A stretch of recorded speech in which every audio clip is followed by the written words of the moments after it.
हसन नाज़रीन कराम 19 जून की सुबह खुशामदीद कहते हैं जी। हस्ब मामूल लोड शेडिंग में गुजारी हुई रात और कल सारा दिन और परसों सारा दिन कौम पे जो कुछ बीत रही है, कोई आप इसे कंडोन नहीं कर सकते। जो रद्द अमल ज़ाहिर हो रहा है, ट्रेनें जलाई जा रही हैं, बैंक चलाए जा रहे हैं, लेकिन और रास्ता कौन सा है लोगों के पास? कोई आइनी कानूनी एहतजाज का रास्ता तो छोड़ा ही नहीं है इस हुकूमत ने। ये तो कहते हैं 5 साल के लिए मैंडेट मिला है, 5 साल पूरे करेंगे, कर लो जो करना है। लेते हैं एक वक्फे के बाद हाजिर होते हैं।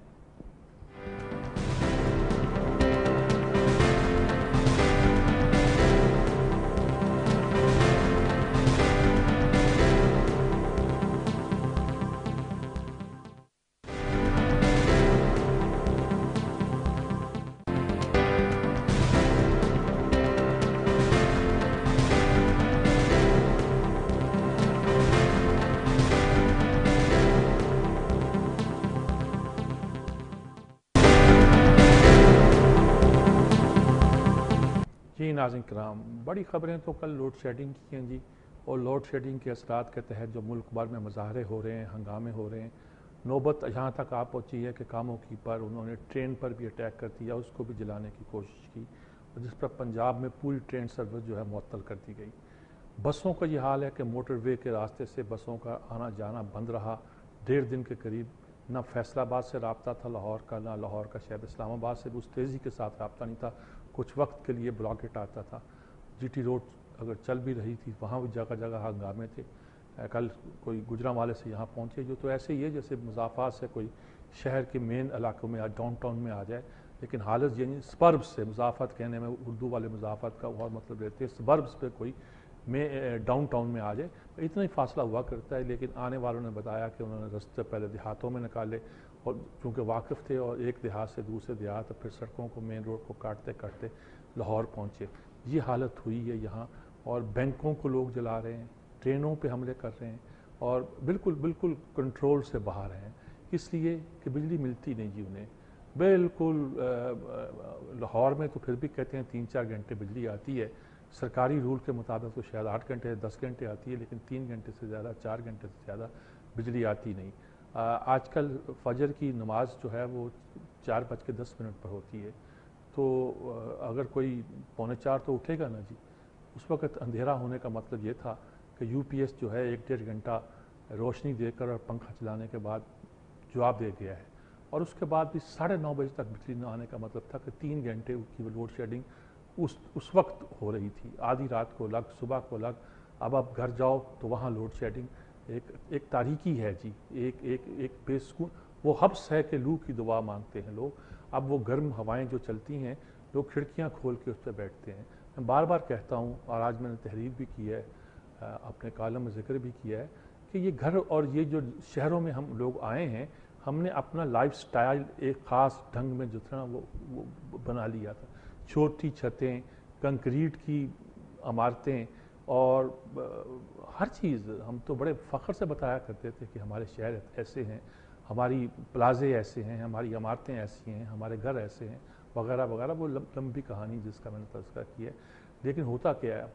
होता ये है कि अब कुछ भी लोगों को जो उन्होंने शहरी ज़िंदगी अडॉप्ट की थी, और जिस अंदाज के अपने सरिये और सीमेंट से, कंक्रीट से बनी हुई इमारतों में आप बग़ैर पंखे के रह सकते हैं जी। जहाँ रोशनदान ना हो वहाँ बिजली के बगैर रह सकते हैं दिन में भी। कैसे ज़िंदगी गुजार सकते हैं? बनाई तो आपने एसी के लिए इस जगह, छोटे छोटे छतें, ताकि एसी की ठंडक जो है सब चीज़ों को कंट्रोल कर सके। हुआ क्या है? हुआ ये है कि कि आपके लिए वहाँ रहना जो है एक कैद खाने में रहने के मुतरादिफ हो गया है। और लोग ऐसे तंग नहीं हैं जी, लोग ऐसे सड़कों पे नहीं हैं, ऐसे मार कुटाई नहीं कर रहे, कोई जवाज़ है नहीं उनका। वो वहाँ की वो अब वज़ीरों पे हमले कर रहे हैं। पीपल्स पार्टी के नुमाइंदों, हामिद हराज, उन पे इलाके पे हमला किया। किसी और भी 1-2 पता नहीं कौन कौन लोग हैं, कौन इनके नाम याद करे, और क्यों सुनाए, और क्यों अपने ज़ुबान पे लाए इनके नाम। उन पे हमले हुए, उनके गार्ड ने जवाबी फायरिंग की मॉब पे। सेल्फ डिफेंस में कह लीजिए, कुछ भी कह लीजिए, उससे लोग भी मारे गए। अब ये कहानी तो आसानी के साथ काबू आने वाली नहीं है जी।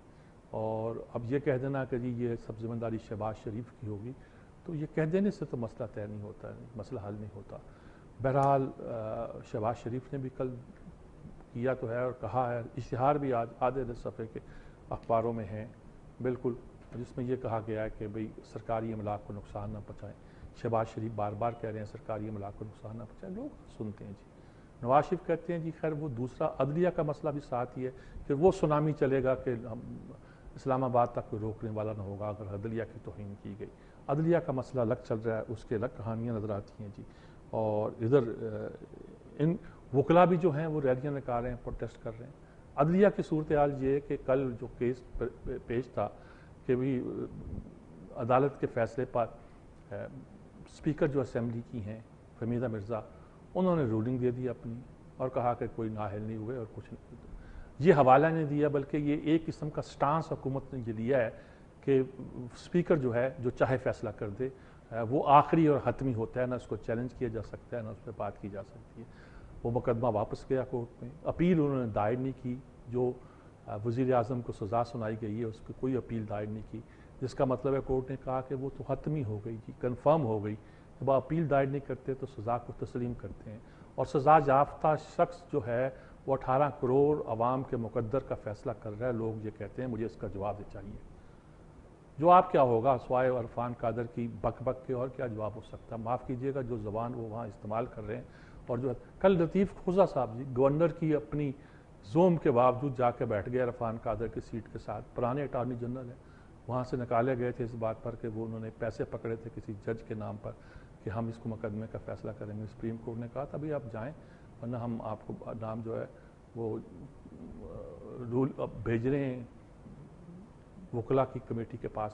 سارا مطلب وہ بھی بیٹھے ہوئے تھے، وہ بھی مشورے دے رہے تھے، وہ بھی اکسا رہے تھے، اور عرفان قادر کو تو اکسانے کی ضرورت نہیں ہے جی، وہ تو بادشاہ آدمی ہے۔ تو بادشاہ دکھا نے کہا دیکھیں حد میں رہیں، آگے نہیں بڑھیں، اور کل 11 بجے تک دلائل مکمل کریں، وہ باتیں نہیں کریں جس کا اس مقدمے سے تعلق نہیں ہے۔ وہ ہر طرح کی بات کر رہے ہیں، یہ بھی کہہ رہے ہیں کہ ایگزیکٹو آرڈر سے آپ بحال ہوئے ہیں، جس سے اندازہ ہوتا ہے کہ حکومت کے ارادے کیا ہو سکتے ہیں۔ اب تک بھی یہ ذہن سے بات ایگزیکٹو آرڈر والی ڈگری نہیں ہے، اگر کوئی سمجھتا ہے وہ کسی وقت بھی کوئی حرکت کر سکتے ہیں، اور انجام اس کا چاہے مشرف سے بھی برا ہو، لیکن نیتیں اور ارادے تو نیک ہی ہونے چاہیے، وہ تو رکھنے چاہیے انہیں۔ بہرحال رزلٹ یہ نکلا ہے کہ آج کورٹ نے کہا کہ 11 بجے تک مکمل کریں، ہم آج اس کیس کا فیصلہ سنائیں گے۔ سپریم کورٹ اب تیزی سے ایکٹ کر رہا ہے۔ کہا جا رہا تھا کہ وہ ایسے فیصلوں کو ذرا دبا کے رکھتا تھا، کوشش کرتا تھا کہ حکومت کی اصلاح ہو جائے، سنبھل جائے، لیکن جب اس واقعے کے بعد خاص طور پہ سلان افتخار کیس کے بعد سپریم کورٹ نے یہ محسوس کر لیا ہے کہ حکومت کے ساتھ اس طرح کی رول رعایت کا کوئی فائدہ نہیں ہے۔ تو اگر آج فیصلہ سنا دیا گیا اور فیصلہ منفی آیا تو کیا ہوگا؟ تو اس کے کیا نتائج ہوں گے؟ حکومت کس طرح اس کو رجسٹ کرے گی؟ حکومت کس طرح ایک کنفرنٹ کرے گی؟ رجسٹ کے بجائے میں کنفرنٹ کرنا چاہتا ہوں۔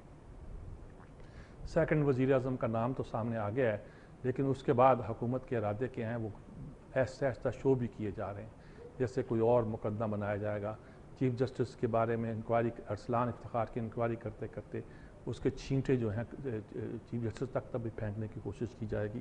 بہرحال ایک ایسی صورتحال ہے جو ہمارے لیے تشویشناک اور پریشان کن بھی ہے۔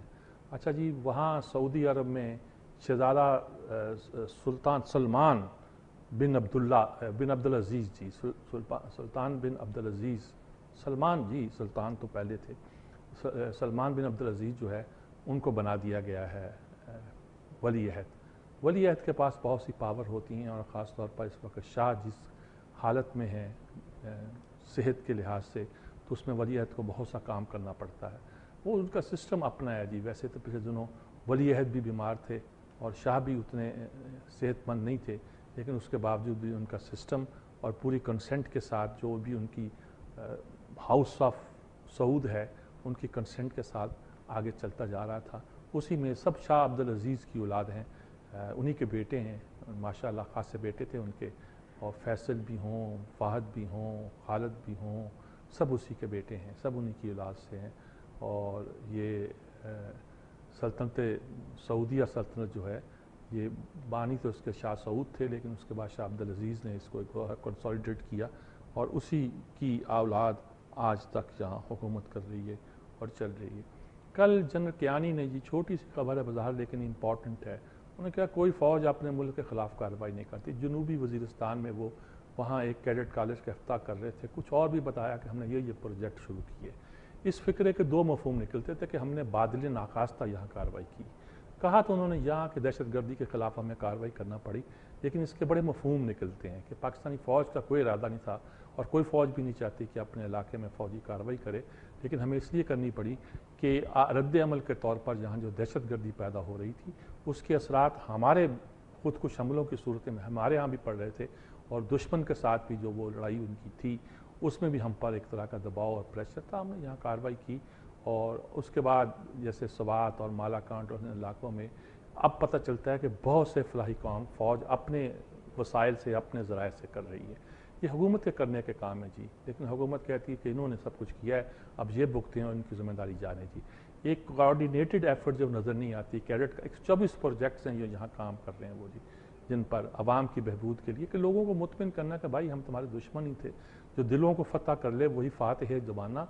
ये फ़ौज कशी का मतलब ये नहीं था, हम तो चाहते हैं कि इस इलाके की तरक्की उसके लिए काम करें, लेकिन ज़ाहिर है कि वाना में और इस पूरे इलाके में जो अभी तक दहशत गर्दी की फ़ज़ा है वो कायम है, और जनूबी और शुमाली वज़ीरिस्तान में फ़ौज ने जाने से एक तरह का इनकार कर दिया है, और वो चाहते हैं कि वहाँ से अगर कोई दहशत गर्दी है तो वो काबू में आए, कंट्रोल में आए। तो एक पैगाम है कि हम अपने मुल्क के ख़िलाफ़ फ़ौज कशी कोई अच्छा अमल नहीं होता, और दूसरा पैगाम लोगों को ये बताना इन्फॉर्मेशन है कि हम इस इलाके में अवाम की बहबूद के लिए और फलाह के लिए बहुत सा काम कर रहे हैं, और दूसरे लोगों को भी इसमें दिलचस्पी लेनी चाहिए। कोयटे में फिर हुआ जी, एक बस पे खुद कुछ हमला हुआ है, IT यूनिवर्सिटी की बस थी जी, तो 4 लोग शायद जहाँ बहक हुए हैं, ज़ख्मी बेशुमार हुए हैं, 70-75 के करीब शायद हैं, और ये भी एक तकलीफ दह बात है जी, यही कहा जा सकता है। एक छोटी छोटी ख़बरें हैं जी, एक तो मिस्र के इलेक्शन, वो बड़ी इंपॉर्टेंट ख़बर इसलिए है कि मिस्र के इलेक्शन जो हैं वो मोहम्मद मुर्सी नाम उनका शायद गिना जाता है जी। ज़रा 2-4 दिन में इनके तलफ़ुज़ ज़्यादा वजाहत के साथ आने शुरू हो जाएंगे तो अंदाज़ा होगा। अंग्रेज़ी वाले तो MORSI लिखते हैं, उर्दू में मुर्सी लिखा जा रहा है, सही तलफ़ुज़ क्या पता चल जाएगा। ये अख़वान के उम्मीदवार जो हैं ये इनको लीड हासिल हो गई है। इलेक्शन का रिज़ल्ट तो शायद बुध को अनाउंस होगा, लेकिन अरादे मालूम हो गए हैं। फ़ौज अपना कंट्रोल चाहती है। जब इलेक्शन अनाउंस हुआ था तो सदर के बड़े इख्तियारात थे, और जब इलेक्शन पे लोग वोट दे आए तो इसी ख्याल से दे आए कि पार्लियामेंट को तो इन्होंने मनसूख कर दिया है जो अख़वान डोमिनेटेड थी, लेकिन अब सदर हमारा आ जाएगा। अगले दिन पता चला सदर तो आ गया है, लेकिन सदर से भी तमाम इख्तियारात फ़ौज ने छीन कर अपने कब्ज़े में कर लिए हैं। वही बात कि फ़ौजें आमून जाया नहीं करती, और फ़ौज और अदलिया की जो गठजोड़ है अब वहाँ शुरू हो गया है। पीछे क्या है, मगरब साम्राज्य कैसा है, वो क्या डरता है, अख़वान से डर रहा है या उन कुव्वतों से डर रहा है, क्या पूरी कहानी है, ये तो खैर बिल्कुल अब समझ आने वाली बातें हैं, लेकिन मिस्र में वो सब तारीख़ जो है ना वो दोहराई जा रही है जी। एक आखिरी खबर छोटी सी है कि ISI इंक्वायरी कर रही है कि जो फ़िल्म बनी थी इफ्तिखार अरसलान की प्रोफेशनल किस्म की, उसके बारे में शक पड़ता है कि किसी ISI के अफसर ने बनाई है। तो उनका ऑफिशियली कहना यह है कि हमारी तरफ से ये कोई असाइनमेंट नहीं थी और पॉसिबल नहीं है कोई अपने तौर पर कर ले। तो क्या किसी शख्स ने ऑफ द रिकॉर्ड ये सारा काम तो नहीं की लिया? वो इसकी तहकीक भी कर रहे हैं और जानना चाहते हैं कि इसके पीछे क्या कहानी। लेते हैं एक वक्फा जी, वक्फे के बाद हाज़िर होते हैं।